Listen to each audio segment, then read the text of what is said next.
یہ وہیں سے ہم نے حاصل کی ہیں، اور یہ حصہ خاص طور پر جو آپ دیکھ رہے ہیں یہ یوکرین انڈیپینڈنٹ ادارے کے 3 صحافیوں نے ریکارڈ کیا ہے، اور ظاہر ہے جان پر کھیل کر کیا ہے، یہ کریڈٹ ان کا ہے۔ رشین سائڈ سے اس قسم کی رپورٹنگ البتہ نہیں ہو رہی ہے۔ بہرحال ان کے نقصانات یوکرین سے کچھ زیادہ ہی ہوں گے، کیونکہ وہ اوفینس کر رہے ہیں، ڈیفینس نہیں، اور حملے کرنے والے کا نقصان زیادہ ہی ہوتا ہے۔ ہاں، یہ الگ بات ہے کہ وہ زیادہ نقصان کے باوجود اس وقت وننگ پوزیشن میں ہیں، ڈیسائسولی 19 سے 20% یوکرینین ٹیریٹری پر رشینز کا قبضہ ہے۔ کونستنٹینیفکا اور پھر پورے ڈونسک اوبلاسٹ کو بھی زیادہ دیر تک بچا پانا یوکرینین ملٹری کے بس کی بات اب نہیں رہی، اس لیے وہ اپنے یورپین پارٹنرز کے ساتھ مل کر کچھ ایسی اسٹریٹجی ایگزیکیوٹ کر رہے ہیں جو آج تک نپولین اور ہٹلر بھی کامیابی سے نہیں کر پائے تھے۔ یہ نئی اسٹریٹجی کیا ہے اور اس کی ایک جھلک دنیا نے 6 جولائی کو کیا دیکھی تھی؟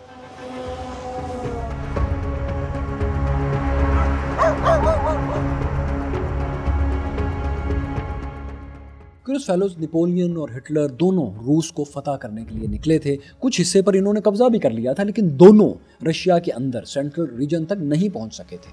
نپولین اور ہٹلر دونوں ہی قریب 1000 کلومیٹر میکسیمم اندر پہنچ سکے تھے، تھوڑے بہت فرق کے ساتھ ماڈرن بارڈرز کے حساب سے اگر ہم دیکھیں تو۔ لیکن 6 جولائی کے دن یوکرین کی اسپیشل آپریشن فورسز نے SOF نے رشیا میں 2500 کلومیٹر اندر 2500 کلومیٹر اندر کامیاب ڈرون سٹرائکس کر کے دکھائی تھی۔ یہ حملے سائبیرین ریجن میں کیے گئے تھے جہاں اومسک ریفائنریز ہیں۔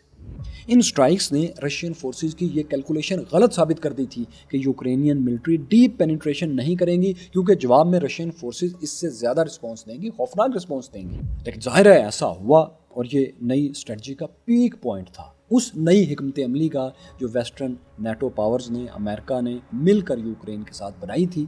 اور اس اسٹریٹجی کی ویسے ڈیٹیل کیا تھی؟ ڈیٹیل اسٹریٹجی کی یہ تھی کہ رشین ملٹری مشین کو کھڑے کھڑے جیم کر دیا جائے۔ وہ اس طرح کہ رشینز کے پاس فرنٹ لائنز پر جو 1250 کلومیٹر کی فرنٹ لائن ہے اس پر گاڑیوں اور جنریٹرز کے لیے تیل اور گیس پہنچنے ہی نہ دی جائے۔